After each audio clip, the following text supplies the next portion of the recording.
So, last time we talked about how Native Americans were treated in North and South America, and spoiler, for the most part, not well. And remember that we have these new caste systems that developed in which basically Europeans are placed at the top of the hierarchy, and Native Americans are sort of placed at the lower middle, if not bottom of that hierarchy.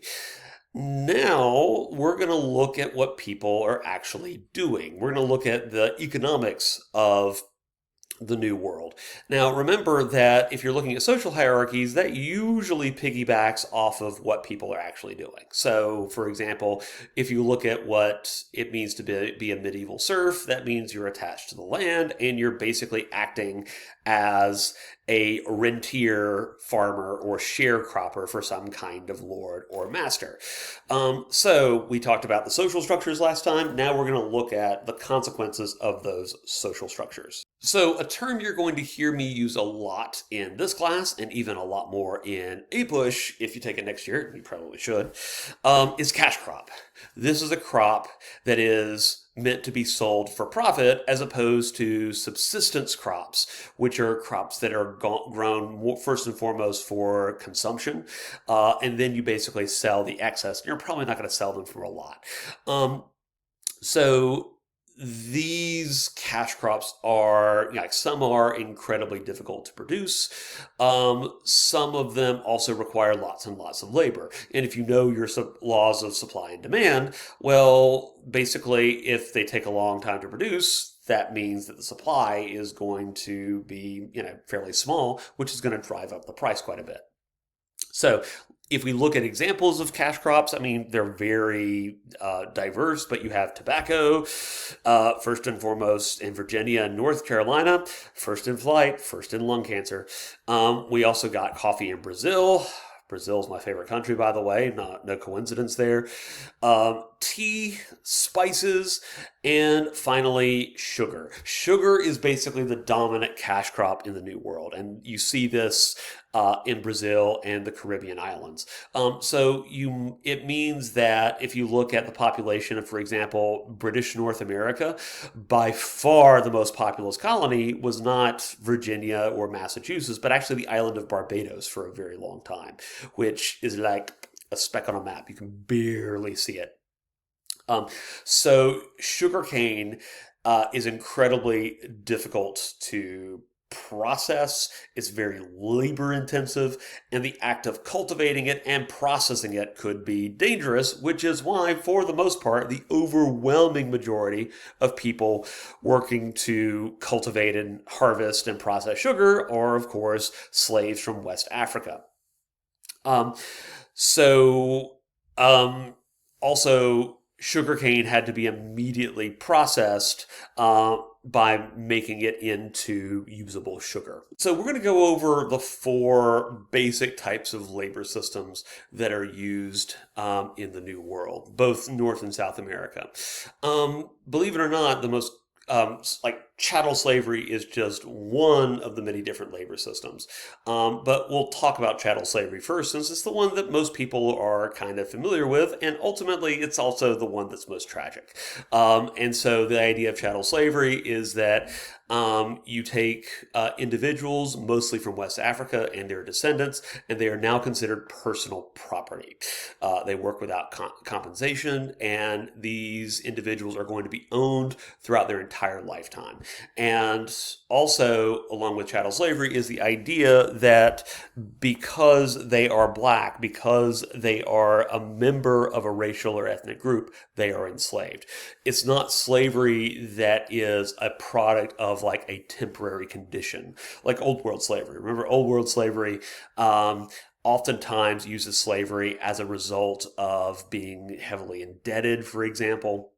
That's not the logic of chattel slavery. The idea is that if you are a black person, you are enslaved. It doesn't matter if one's parents were the ones originally enslaved. That slavery, the status of being a slave, is now hereditary. Now, kind of most similar in some ways to chattel slavery is the encomienda system. Basically, think of the encomienda system as an attempt to transplant feudalism into the New World, at least in theory. Yeah, the idea is that Spanish Europeans are given land grants called encomendieras, and then that makes these Spanish Europeans responsible for natives.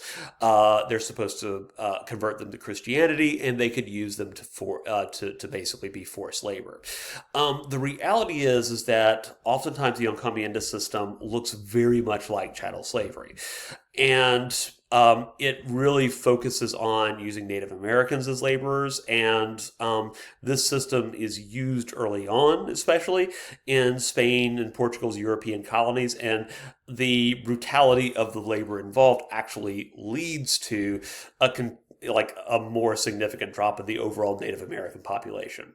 More relevant for our neck of the woods is indentured servitude. This is probably something that you may have gone over a little bit in eighth grade. It might be sort of floating around the noggin there somewhere.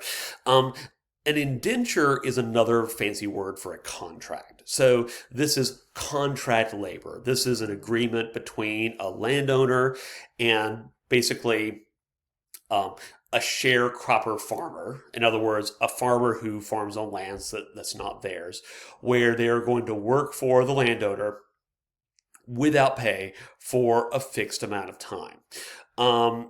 So the laborer is working for a specific benefit. Sometimes they just want passage to America, and the landowner is going to pay for the price of their passage over. Sometimes they are going to look for debt relief. A lot of times these individuals are people who would otherwise end up in what we call debtor's prison back in the day, but they're given an option of going to the New World. Now, theoretically, if indentured servants made it to their end of their 7 years term, then they're able to go and get their own land, and they do pretty well. The reality of the system is that early on, roughly 50% of indentured servants die before their contract term is up. So, in effect, this was, at least in the majority of cases, free labor for the planters because you don't have to pay people when they're dead. Profound point of the day. Finally, you have an old term that becomes a new term, the mita system. If you remember, this is a labor system that's used by the Incan Empire back in the day, where basically people are compelled to do things for the empire, work on roads, farms, that kind of thing. The Spanish actually take this and repurpose it for their own devices. So for Incan subjects that are already kind of accustomed to doing this kind of work, the Spanish use it again. Now, some of this is a little redundant based on what we talked about in the last slide, but this is kind of going over specifically for the encomienda system what the vision for it is and what the reality is for it. And we already sort of talked about that. So what I will follow up with is that the Spanish start getting very, very nervous about the encomienda system because it is very much like feudalism, which means that you have an entirely new class of nobles. That it's just that they're North and South American nobles as opposed to Spanish nobles. And so they restructure it to a system called repartimiento. My pronunciation is very suspect here. And so this is going to grant a small salary to Native American workers, but still the conditions that we're talking about are vaguely slave-like, especially if you're looking at the silver mines. Speaking of the silver mines, the mita system was used particularly for silver mines. And again, the conditions there were absolutely horrible. So a term that you might want to remember is the Potosi mines. This is like the largest of the silver mines in Peru. That's where some of the worst of the excesses occurred. So in Latin America, we have what we would call an extraction-based economy. So extraction-based economies are economies that revolve around I'm going to simplify here a little bit, things that come out of the ground. You have cash crops, you have subsistence crops, and you have goods like gold and silver. And the reason this is significant is that in extraction economies, you don't feel or you don't have an incentive if you're the owner of those colonies to invest in the population itself. So you kind of view the subjects as sort of disposable assets. They're not buying goods, they're not paying taxes. The only thing that you really care about is whether they can work. And if they can't work, then they're just an extra mouth to feed. So 80% of the indigenous population lived and worked on the land in some way, shape, or form. A lot of that work was done on these massive rural estates that were basically like plantations called haciendas. And you can think of these as like, the importation of the manorial system into the New World. So these are self-sufficient for basic goods, and your mark in society, your place in society, especially if you're part of the Creole class, is whether or not you had a hacienda and how big that hacienda was. So these haciendas were supported by the labor systems, either the encomienda system for the most part, or the mita system. So haciendas produced anything from grain, grapes, livestock, etc., or even cash crops. So this is around the same time that sugar became the major cash crop in Brazil. If we're looking at mining, gold was found throughout the New World, but not everywhere in the New World. So you're looking at gold being discovered in Brazil, the Caribbean, Colombia, and Chile. Silver, however, is much more common, and you do see discoveries of silver made in Mexico and Peru in the years between 1545 to 1565. So the Spanish would transport them in solid bars called bullion, and this is made from melting silver and gold. Not together, but separately, obviously. The major mine that we already talked about was the Potosi mine in Peru. So this had over 160,000 people working for it. Like that would be a major corporation today, just looking at in terms of numbers of workers. So this also requires native forced labor, so it uses the mita system very extensively. Now,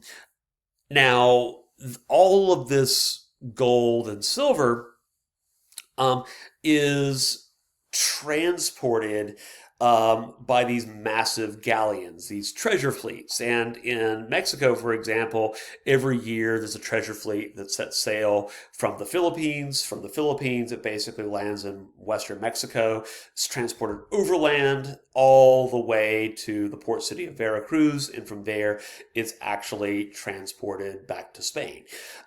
This actually causes the establishment of lots of other colonies because, for example, the English, who were seasonally at war with the Spanish, they established pirate bases in states like North Carolina to basically chase after these Spanish treasure fleets.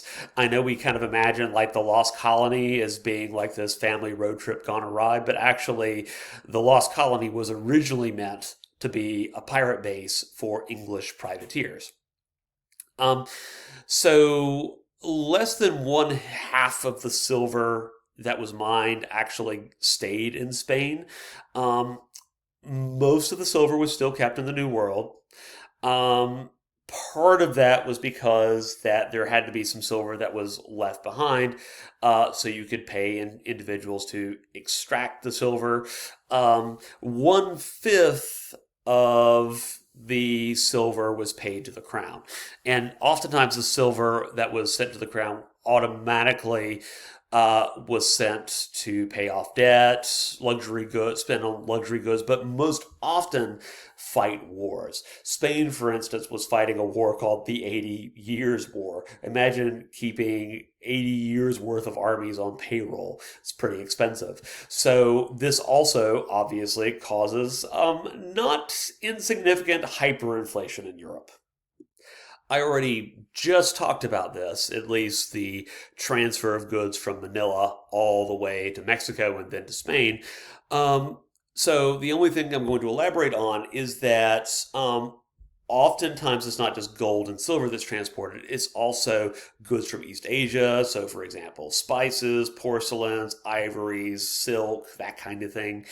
And also, you have a similar route that ships are taking from Portugal or Portuguese ports into the opposite direction. So, goods coming in from Nagasaki, then to Macau, then through the Straits of Malaccas, all the way around the Cape of Good Hope, and then eventually to Lisbon. Now, because you have these goods going from port to port, it does create an increased demand for goods from all of these places. So, for example, you do start to see a demand for East Asian goods even in Mexico. So in 1695, we have the first major gold rush in the Western Hemisphere, at least since the days of Cortez and Pizarro. The gold is discovered in Minas Gerais. Again, my Portuguese pronunciation is always very suspect. And so there's a rush for golds and diamonds.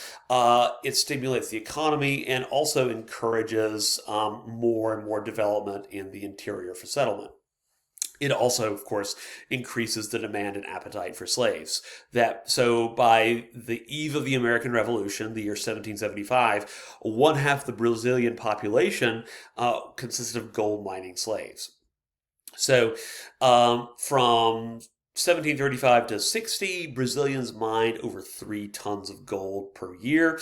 And if you want to know why Rio de Janeiro emerges as this absolutely gargantuan city then, and even still today, it's because it was the closest known port for the gold mines. And so it also becomes a major hub of the slave trade. And by 1763, it becomes the capital of Portugal's colony in Brazil. So if we're looking at colonial America, again, indentured servants are, the most common forms of laborers. And this is sort of temporary. Indentured servitude is really common in the 16 and 1700s, partially because the economics don't really support slavery there yet. The cash crops there are very lucrative, but they're not so lucrative that landowners can then turn around and buy a large population of slaves. Eventually, by the late 16 and early 1700s, slavery slowly but surely replaces indentured servitude. And part of the reason for that is that indentured servants are poorly treated, and many of them rise up in a rebellion called Bacon's Rebellion in 1676. So indentured servitude is not really utilized in the farms of northern colonies. It is utilized more on large plantations in southern colonies. The problem with indentured servitude is that supposedly at the end of a labor term, indentured servants are supposed to receive land. And eventually all the good land kind of runs out in the American South.